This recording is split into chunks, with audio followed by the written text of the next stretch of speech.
సమయంలో పరిశుద్ధాత్మ దేవ మీరు మాతో మాట్లాడండి. నీ మెలనైనా చల్లనైనా స్వరమును మాకు వినిపించండి. వచ్చిన ప్రతి ఒక్కళ్ళు ప్రభు నీ ఆత్మతో సంధించబడినట్లు, వాక్యము చేత ఆశీర్వదించబడినట్లు, వాక్యము ద్వారా నీ వెలుగును వారు పొందుకున్నట్లు ప్రజలను సిద్ధం చేయమని వేడుకుంటున్నాను. పురికొల్పండి, మేలుతో నింపండి. నీకే మహిమ చెల్లిస్తూ ఈ యొక్క ప్రార్థన విన్నపములు మా ప్రభుని యేసుక్రీస్తు ప్రభు నామం పేరిట మీకు సమర్పిస్తున్నాము తండ్రి, ఆమేన్. పరిశుద్ధ గ్రంథంలో చాలా ఫెయిత్ హీరోస్ మనం చూస్తుంటాం. దేవుని కోసం విశ్వాస పటిమ కలిగినటువంటి వారు, దేవుని కోసం పోరాట పటిమ కలిగినటువంటి వారు, దేవునికి ఇష్టలుగా ఉండేటువంటి అనేక మంది భక్తులను మనం చూస్తుంటాం. వారి జీవితాలు మనందరికీ ఆదర్శప్రాయం. ఆదాము నుంచి ప్రకటన గ్రంథం వరకు అనేక మంది వ్యక్తులను గురించి, వ్యక్తిత్వాల గురించి మనం చదువుతాం. అందులో కొంతమంది దేవునికి ఇష్టలుగా ఉన్నారు, కొంతమంది దేవునికి అయిష్టలుగా కూడా ఉన్నారు.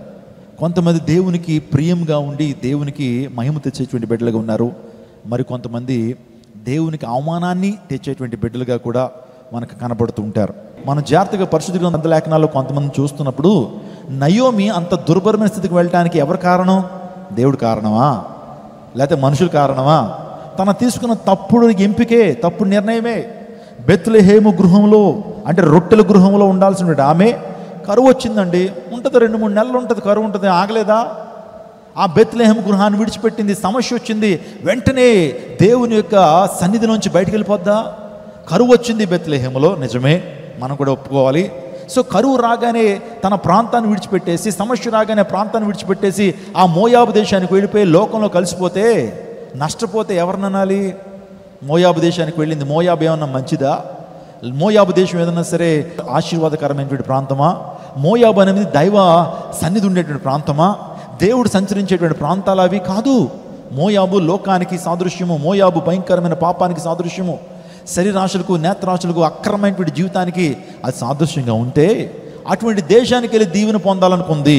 ఒక మాట నేను చెప్పనివ్వండి, you cannot claim the presence of God by going to cinema hall. నువ్వు సినిమా హాల్కి వెళ్ళి ప్రభా నువ్వు వచ్చావా నాతో అంటే దేవుడు సినిమా హాల్కి రాడు. అవుతుందా? నువ్వు you cannot claim god's presence somewhere else. నువ్వు ఎక్కడెక్కడో దేవుని ప్రెజెన్స్ నువ్వు క్లెయిమ్ చేయలేవు.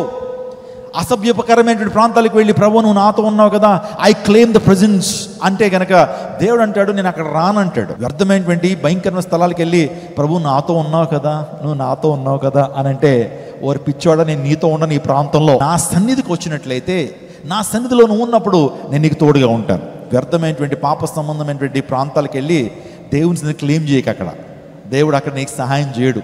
దేవుడు అక్కడ ఆయన సన్నిధి నీతో ఉంచడని విషయం జ్ఞాపకం చేస్తున్నాను. మోయాబ్ దేశానికి వెళ్ళిపోయింది, నష్టపోయింది, భర్తను కోల్పోయింది. She lost her husband, she lost her sons. తన యొక్క కుమారుల్ని, భర్తను కోల్పోయిందండి. రిక్తురాలు అయిపోయింది, ఏడుస్తుంది. ఏం నష్టపోయిందో తనకు అర్థమైంది, ఏం పోగొట్టుకుందో తనకు అర్థమైంది. ఆత్మీయత పోయింది, సహవాసం పోయింది, పరిశుద్ధుల సహవాసం పోయింది, మందిరాన్ని విడిచిపెట్టేసింది, దేవుని సహవాసం విడిచిపెట్టింది, ప్రార్థన విడిచిపెట్టింది, డబ్బు సంపాదన కొరకు ఎక్కడికి వెళ్ళింది?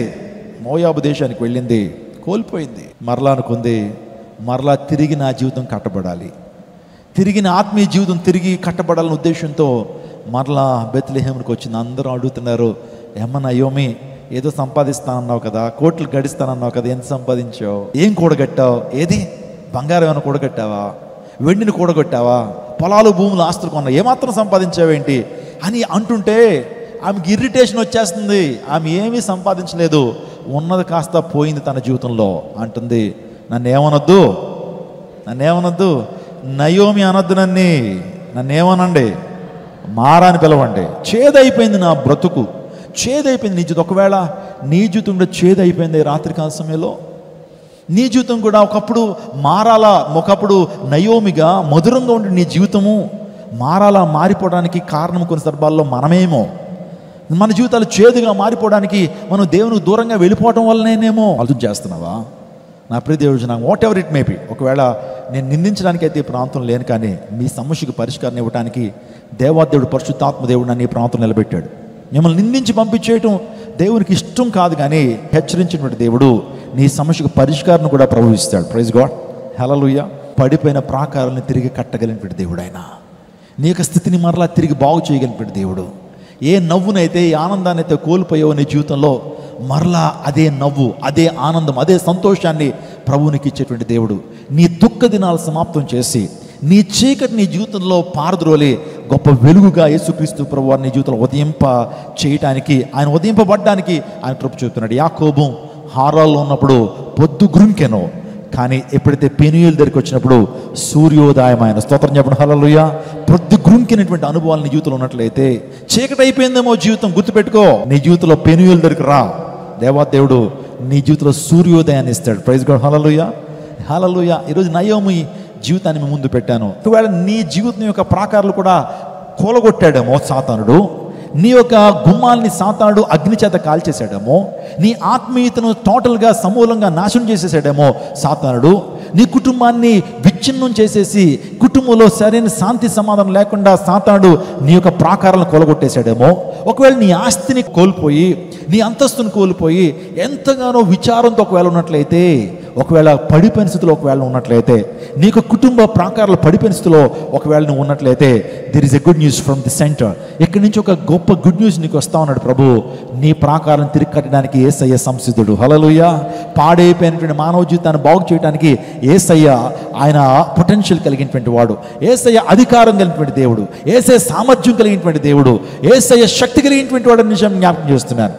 భార్యాభర్తల మధ్య సరైన సఖ్యత లేకుండా మీ ఇద్దరి మధ్య ఆ యొక్క రిలేషన్షిప్ అనేటువంటిది బ్రోకెన్ అయిపోయిందా, విరిగిపోయిందా, మీ యొక్క బంధాలు విరిగిపోయిన పరిస్థితి, ఒకవేళ మీ తల్లిదండ్రులకి మీకు ఆ యొక్క సంబంధ బాంధాలు విరిగిపోయినాయా, ఇద్దరి మధ్య కూడా మనసులు విరిగిపోయినాయా, దేవుడు ఆ సంబంధ బాంధవ్యాన్ని తిరిగి పునరుద్ధరించగలిగినటువంటి దేవుడు. ఒకవేళ ఆస్తిని కోల్పోయినటువంటి వ్యక్తిగా ఉన్నావా, పాస్టర్ గారు నేను ఒక రాంగ్ డెసిషన్ తీసుకున్నానండి, ఎవరో వచ్చారు నా స్నేహితుని నమ్మేసండి, అతనితో పాటు చేతులు కలిపి నేను ఇన్వెస్ట్మెంట్ చేశానండి, నా దగ్గర డబ్బు తీసుకున్నాడు, మరలా వ్యాపారంలో నాకు షేర్ ఇస్తానన్నాడు, కానీ ఇప్పుడు నా డబ్బు తీసుకునేవాడు దివాలా తీసేస్తాడండి, 10 లక్షలు కోల్పోయానండి, 20 లక్షలు కోల్పోయానండి, ఒకరిని నమ్మిచ్చానండి, కానీ వాళ్ళు ఇప్పుడు నన్ను ఇబ్బందులో పెట్టేశారు, ఏదో వ్యాపారం చేస్తానంటే ఇన్వెస్ట్మెంట్గా పెట్టాను, బిడ్డలకైనా ఉపయోగపడుతుందని ఇప్పుడు ఆస్తంతా కోల్పోయిందండి, నేను ఆ యొక్క డబ్బంతా కోల్పోయాను, నేను ఒక ఒంటరివాడిగా మిగిలిపోయాను అని నువ్వు అంటున్నట్టయితే, దేవుడు నీతో మాట్లాడుతున్నాడు. మరలా కోల్పోయిన దాన్ని తిరిగి ఇవ్వడానికి ఆయన ఇష్టపడతా ఉన్నాడు.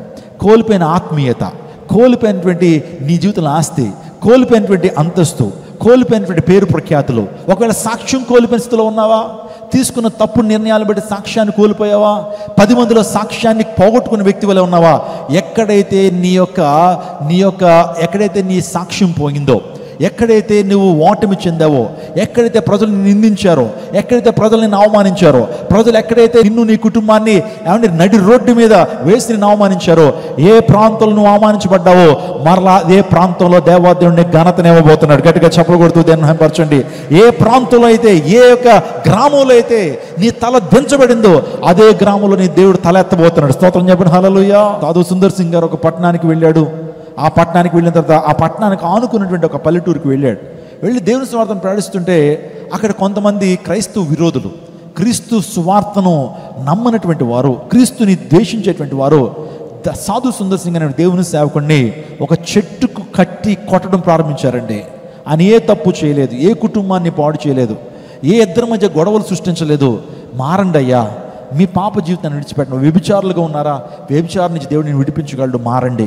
త్రాగుబోతులుగా ఉండి ఎందుకు మీ జీవితాన్ని మీరు పాడు చేసుకుంటారో, మీ జీవితాన్ని మార్చుకోండి. మంచి మాటలు చెప్తుంటే చాలామంది గెట్టలేదు, కొట్టడం ప్రారంభించారు. కొట్టి ఆ గ్రామంలో ఉన్నటువంటి పాడుబడిపోయిన బావిలో వేసేశారు.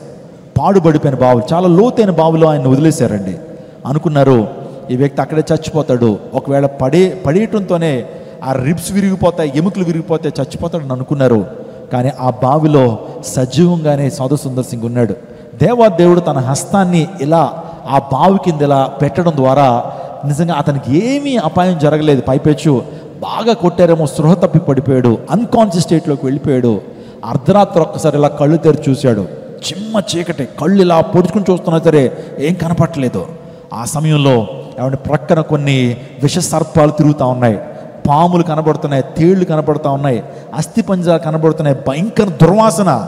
ఆ టైంలో ఆ లోయలో ఆ భయంకరమైనటువంటి ఆ గోతుల నుండి ప్రభువుకు మొరపెట్టాడు, అయ్యా నీ చిత్తమైతే నన్ను కనికరించయ్యా, ఇదే ఆఖరి దినం అయితే నా ప్రాణాన్ని నీకు సమర్పిస్తున్నాను, లేదు ఇంకా నా ద్వారా నీ పరిచయం జరిగించుకోవాలనుకుంటే కనుక నాపై నీ కనుదృష్టి ఉంచు, నాపై నీ కనికరాన్ని ఉంచి అని ఎప్పుడైతే ప్రార్థన చేశాడో ఏ వెలుగు అయితే అతని రక్షణలోకి నడిపించిందో, ఏ వెలుగు నుంచి అయితే దేవుడు మాట్లాడాడు, అదే వెలుగు మరలా ఆ యొక్క బావి దగ్గరికి ఆ వెలుగు వచ్చి అంటున్నాడు. ప్రభు యేసు ప్రభు వారు తనతో మాట్లాడుతున్నాడట, సుందర్ సింగ్ ఈ తాడు పట్టుకుని బయటకు రాయ్యా అనే స్వరం వినపడిందట. వెంటనే తాడు కనపడింది. ఆ తాడు పట్టుకుని బయటకు వచ్చాడు. ఎక్కడ శక్తి ఉందో, నిజంగా ఎంత శక్తి ఎలా వచ్చిందో తనకు అర్థం కాలేదు. ఏ గ్రామంలో అయితే తనకు అవమానం జరిగిందో, ఏ గ్రామంలో అయితే తనను కొట్టారో, మరలా అదే గ్రామానికి ఉదయం వెళ్ళాడట. స్తోత్రం చెప్పడం హల్లెలూయా. ఎక్కడైతే అవమానం జరిగిందో, ఎక్కడైతే అతను కొట్టారో, ఎలా వచ్చాడు అనేటువంటి ఆలోచన అందరికీ కలిగింది. బావిలో పాడేశాం కదా, ఈ భయంకరమైన బావిలో పాడేస్తే మరలా ఎవడో బయటికి రాలేడు, ఎలా వచ్చి ఉంటాడు? దయ్యం అయిపోయి వచ్చాడా, ఆత్మగా వచ్చాడా అని అందరూ భయపడ్డారు. కానీ అక్కడ దేవాదేవుని యొక్క నామాన్ని మహింపరిచాడు సుందర్ సింగ్. గత రోజు మీరు నన్ను కొట్టారు, బాధించారు, కొరడాలతో కొట్టారు, నా దేవుడు సజీవుడిగా నిలిపి మీ మధ్యలో గొప్ప సాక్షిగా వాడుకుంటారన్నప్పుడు గ్రామం అంతా యేసయ్యను తమ సొంత రక్షణ అంగీకరించారు. స్తోత్రం చెప్పండి. ఆయన జీవిత చరిత్రలో ఈ యొక్క సాక్ష్యాన్ని చెప్తాడు ఆయన. నిజమే, ఈరోజు నువ్వు ఎక్కడైతే అవమానించబడ్డావు, నీ తల్లిదండ్రుల దగ్గర నువ్వు అవమానించబడ్డావా? ఎందుకు పనికి రావు, ఎందుకు పని చేయవు, ఎందుకు ఆ పని చేయవన్నటువంటి వారి మధ్య దేవాదేవుని తలనెత్తేటువంటి దేవుడు. హల్లెలూయా, హల్లెలూయా.